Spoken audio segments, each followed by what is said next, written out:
shine to my melanated people, God's people. Man, it is a beautiful day in the neighborhood. There's a nip of fall in the air, and I love that.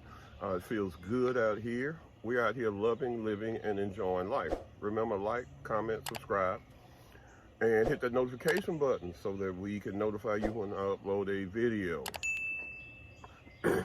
What I wanted to talk to you today was a subject that I was planning on staying far away from, but didn't happen that way. I want to talk to you today about Queen Elizabeth and her passing. I see black people on social media platforms talking about rest in peace. And I don't think they understand who the Queen was. So I'm going to try to tell you a little bit about who Queen Elizabeth was today. And, you know, that rest in peace stuff, I can't go along with that. I'm going to have to go with Jeremiah Wright on this one. You know, not God save the Queen, God damn the Queen. Because the crown is responsible for a lot of misery, suffering, and pain around the world, especially for melanated people. You talk about the Malayan emergency, 1948 to 1960. This was, Queen Elizabeth took over in the midst of this. Her father started this. This was already going on. And emergency was declared. And by the time that this incident ended, that we're talking about, what they did in Malay, an estimated 6,000 guerrilla fighters and over 3,000 civilians had lost their lives. It was not anything pretty. And then you have the propaganda offensive. I'm sorry. You've got the repression of Maui Rebellion in 1952 to 1960. So during this time, she already got some people she's oppressing that her father started. And then here she goes in 1952, which is when she took over, starting her own oppression.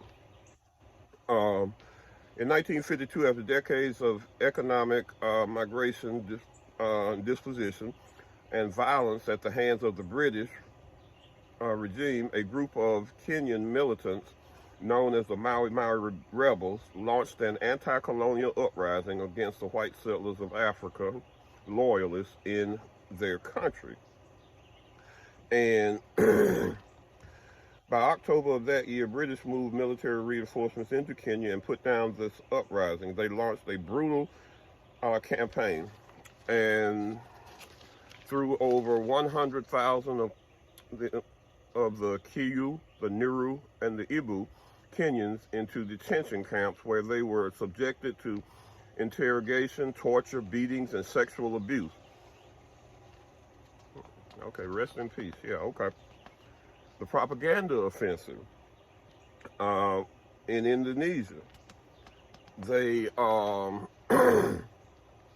British spies launched a sophisticated propaganda campaign inciting violence against Indonesian Communist Party, like the FBI did over here with the Black Panthers and things like that. And I don't think what you understand is when we talk about these uprisings that the British put down, whether it was in India, whether it was in the islands, whether it was in Africa, it didn't matter. They usually use what's called a scorched earth process. And that means that you just burn everything. You burn farmland, you burn houses, so people can't feed themselves, they can't take care of themselves. They won't be able to fight you because they're hungry. They have no place to stay. They've got to try to rebuild. If they're going to make it, they've got to redo the farms that you've destroyed and everything. It's just amazing. And these incidents that we talked about today, by far, do not cover all of it, because we didn't talk about Jamaica. We didn't talk about any of the other islands down there. We didn't talk about the indigenous people in Canada, any of that. So, you know, and a lot of their repression was imposed upon melanated people. We've got to stop the self-hate, people. We've got to learn to love ourselves and call things for what they are. You know, no rest in peace to Queen Elizabeth. You know, no, no, no, no, no, no. Melanated people should be saying, you know, may God have her roam forever with no peace for all of the people that have died, the children that died, the women that were raped, the men that were brutalized, killed, beaten, whipped. Yeah, no rest in peace. I'm not going to go on and on about that one. That's all I got for that one, my melanated people. That one caught me off guard and touched me real deep, as you probably can tell. We need to stop this foolishness. All right, my melanated people, remember, God loves you. I love you. Take time to love yourself. Kick those shoes off, put feet to grass, feet to soil, recharge those organs. And remember, love yourself, melanated people. Have a blessed day.